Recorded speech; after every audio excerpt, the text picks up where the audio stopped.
Hello everyone, আসসালামু আলাইকুম।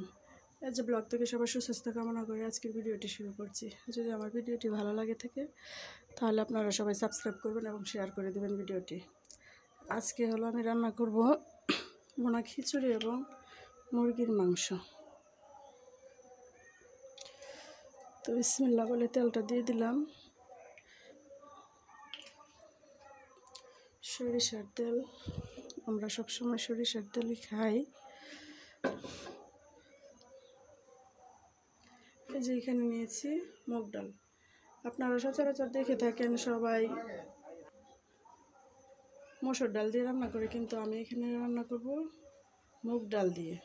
আমার হাজব্যান্ড মুগ ডাল খেতে খুব পছন্দ করে, সেজন্য। আর এই যে এখানে নিলাম আতপ চাল, তারপর পেঁয়াজ কুচি, আর এই যে এখানে মুরগির মাংস আমি আলাদা কষা করব, সেটা খিচুড়ির সাথে খাওয়ার জন্য। তো আমি এখন পেঁয়াজগুলো দিয়ে দিচ্ছি।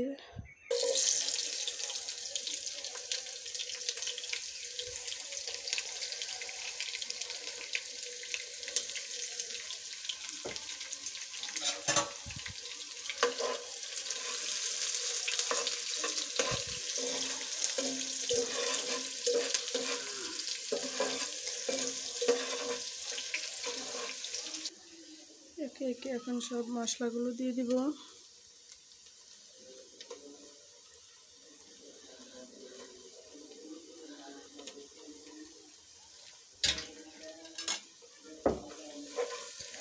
আমরা খিচুড়ি রান্না করলে সাধারণত দেখা গেছে চাল এবং ডাল একসাথে দিয়ে দিই, কিন্তু আমারটা এখানে ব্যতিক্রম। কারণ যেহেতু মুগ ডাল দিয়ে রান্না করব, সেজন্য আগে মুগ ডালটাকে কষানো হবে, কারণ মুগ ডাল সিদ্ধ হতে অনেকক্ষণ সময় লাগে। মুগ ডাল দিয়ে যদি কেউ রান্না করে থাকেন তাহলে আমাকে কমেন্টসে সবাই জানাবেন, কারণ আমার জানা মতে সবাই রান্না করে কিনা আমি সঠিক জানি না। ধনে গুঁড়া, হলুদ, তারপর মরিচও হালকা দিব, গুঁড়া মরিচটা।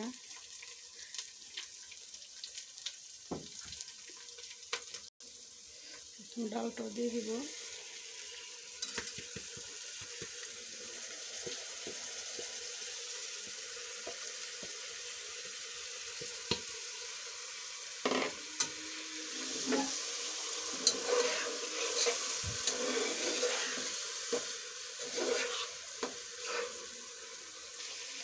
এখানে একটু পানি দিয়ে দিব, ডালটা যাতে ভালোভাবে সিদ্ধ হয়। সিদ্ধ হওয়ার পর আমরা চালটা দিব।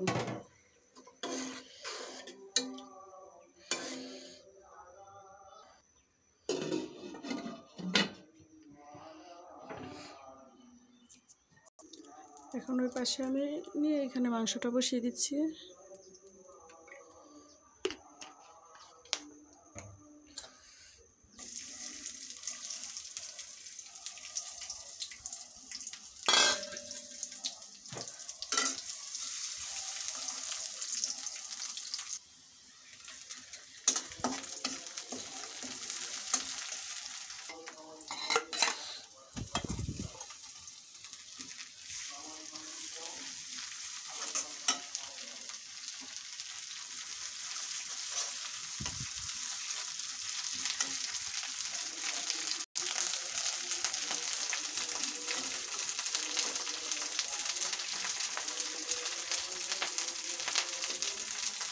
ডালটা একটু দিব।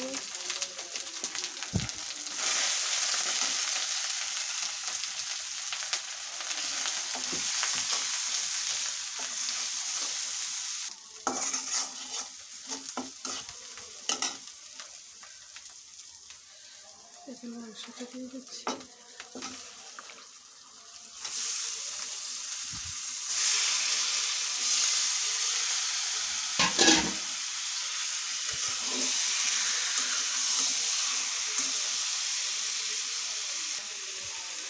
ভালোভাবে ভেজে দেবো মাংসটাকে।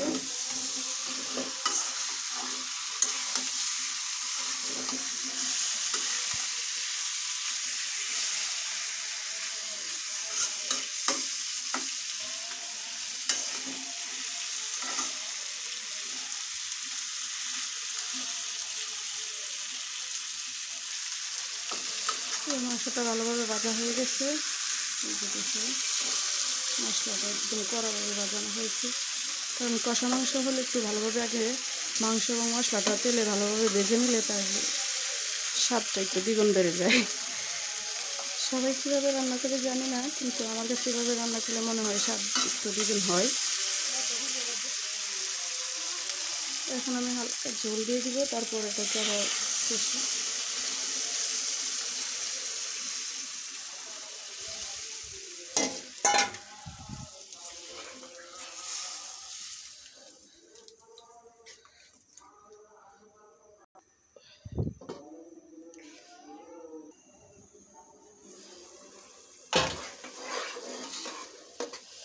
এই অবস্থায় এখন আমরা চালটা দিয়ে দিব, চালটা ভাজা হয়ে যাবে।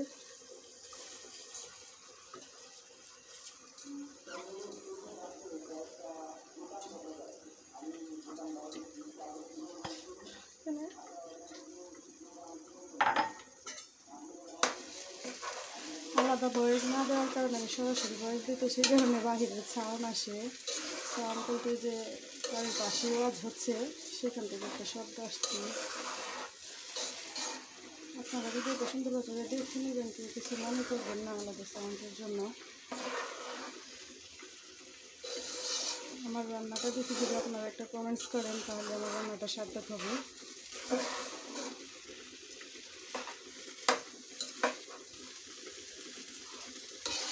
চালটা ভাজা হতে হতে ডালটা ওরা সিদ্ধ হয়ে যাবে।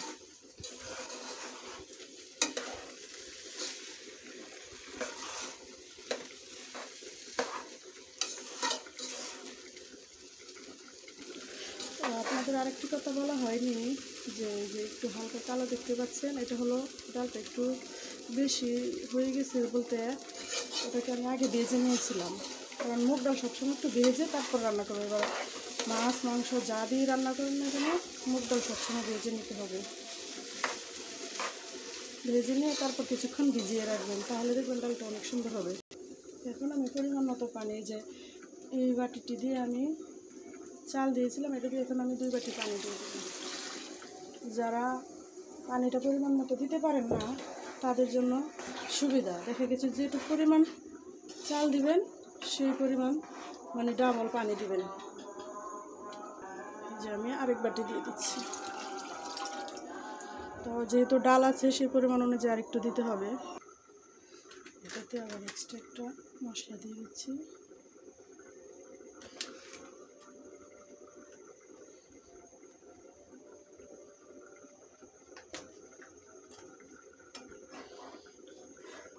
এবার নেড়ে ছেড়ে ডেকে দেবো।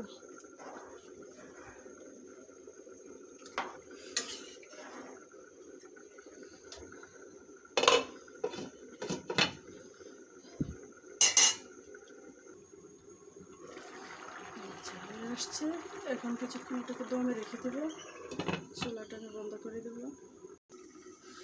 এই যে কিছুক্ষণ পরে আবার চলে আসলাম, এই যে এরকম হয়েছে খিচুড়িটা।